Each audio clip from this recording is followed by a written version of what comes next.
Lá no Afonsina, minha história com a Afonsina também é uma coisa muito bacana. Eu comecei a ensinar no Afonsina, eu era aluna do Afonsina, olha só. Eu tive a oportunidade com o ensino quando eu estudava no meu ensino médio no Maria Afonsina, olha que legal. A escola criou um projeto, tinha uns professores que eles precisavam se ausentar na sexta-feira para o mestrado, né?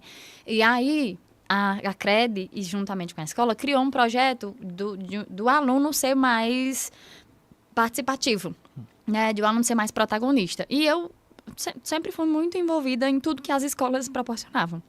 Então, eu e mais 2 amigas minhas, a gente participou desse projeto, foi selecionada e nós dávamos aula toda sexta-feira de inglês aos meninos de 5ª série. A gente no ensino médio e dando aula na 5ª série, né?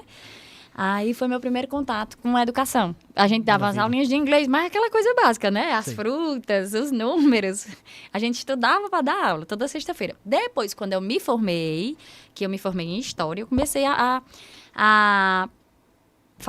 tentar seleções, mas a oportunidade que o Maria Afonsina me deu foi o seguinte: uma professora saiu de licença, e aí, como eu estava recém-formada, e aí Marta Siebra, que trabalhava no Afonsina, eu não lembro se ela era diretora, talvez... Eu creio que seja diretora, não.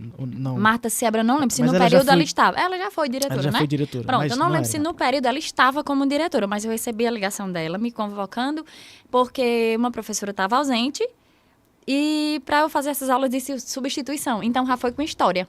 Então, eu comecei a dar aula de História, e aí já fui me apaixonando, assim, pela profissão. Eu chegava na sala de aula muito assustada, porque eu dava aula à noite, e era um pessoal mais velho do que eu. Esse pessoal que estudava à noite, geralmente eram pessoas que já trabalhavam, que já tinham uma vida e tal. E aí eu comecei a dar umas aulas à noite, e depois foi aparecendo mais carga horária durante o dia. O Maria Afonsina, na época, era os 3 horários, manhã, tarde e noite. Sim. Aí eu comecei lá com História.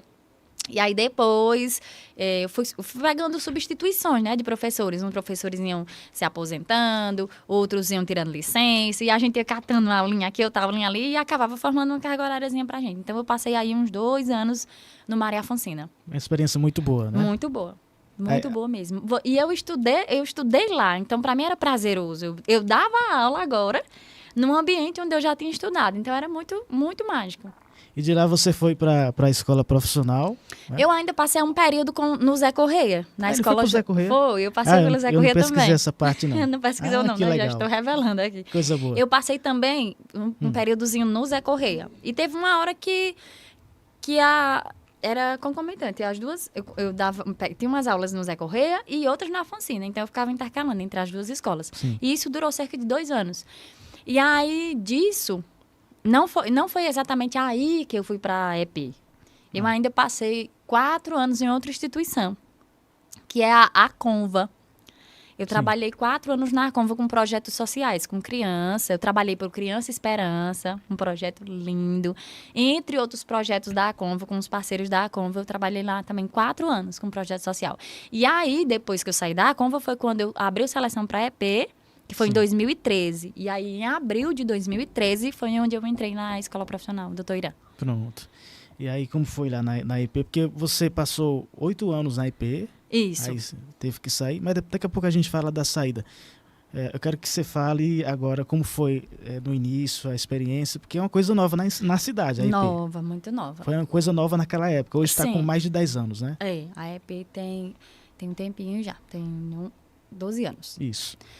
Bom, de início eu fiquei muito tensa, porque era uma responsabilidade muito grande, uma escola integral, né, em tempo integral, profissional, e eu peguei 3 disciplinas de uma vez. E eu estava 4 anos sem estudar o conteúdo em si, porque eu estava dando aula de projetos, diferente de aulas para ensino médio. E aí, quando eu passei nessa seleção para a EP, eu me vi diante de 3 disciplinas que eu não estava há muito tempo estudando. Então, eu estudava muito de noite para dar aula no outro dia. Então, meus primeiros meses na EP foram assim, eu dava aula de sociologia, filosofia e história.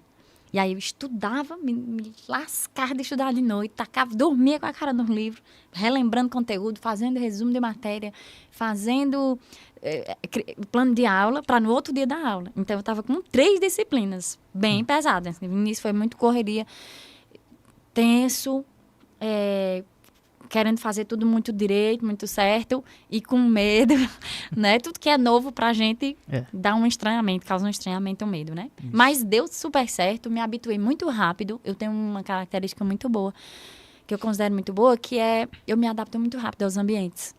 Que bom. Então, eu consegui me adaptar rápido. A turma de 2013, de professores, de aluno, foi muito bem recebida por aquela instituição, sabe? A turma de professores, sensacional, todo mundo unido, chegava e dizia, se você precisar disso, a gente tem, se você precisar daquilo, a gente tem. Então, tinha uma turma muito boa.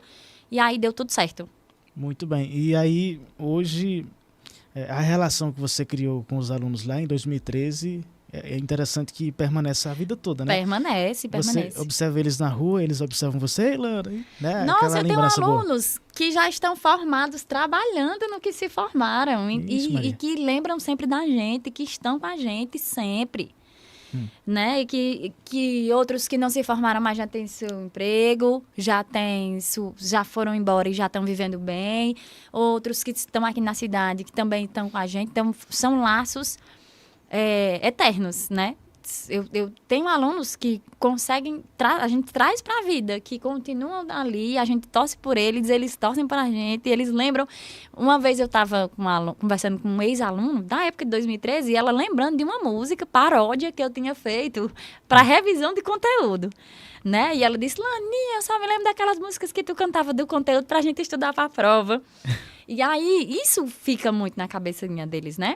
Então, de 2013 para cá, eu tenho muita amizade, né? 2013, 14, 15, até 2020, né? Que eu fiquei até lá em 2020. Isso.